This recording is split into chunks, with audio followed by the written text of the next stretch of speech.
Twilight Time, that song by the Platters. That's all I kept thinking about was Twilight Time. How can I write a song that's anywhere in the vicinity of Twilight Time? Heavenly shades of night are falling, it's twilight time. Out of the mist your voice is calling, it's twilight time. And a little Stardust thrown in too. We became obsessed with we read this story that Stardust was written in the back of a bookshop on an out-of-tune piano, and Twilight Time was written in a bathroom.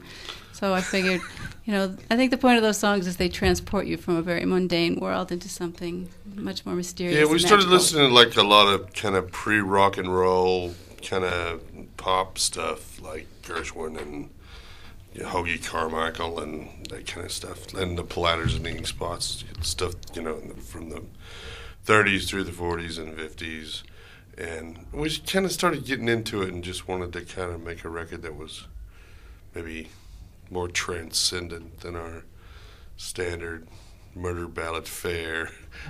But I think we just kind of wanted to flex our muscles and see if we could write a record of those kind of romantic songs. A good love song So should do so much more than just talk about somebody's particular love. It's a really transcendent connection to the world. It's this emotional connection to the natural world. I think a lot of times too, a really good love song always mentions some leaves or some trees or the sky.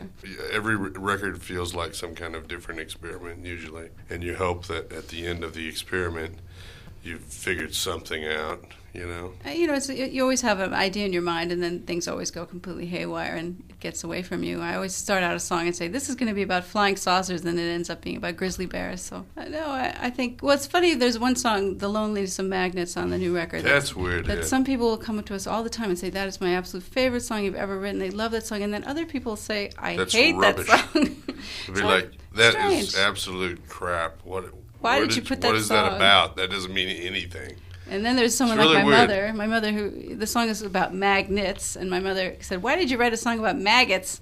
Yeah, I think that's the beauty of art, is that there is no answer. People will ask me, "Is that song supposed to be happy or sad?" And as if there's an answer like 14, but it's not that way. Art is whatever you want it to be, and the answer is, it's very subjective. Everyone can listen to a song for themselves and decide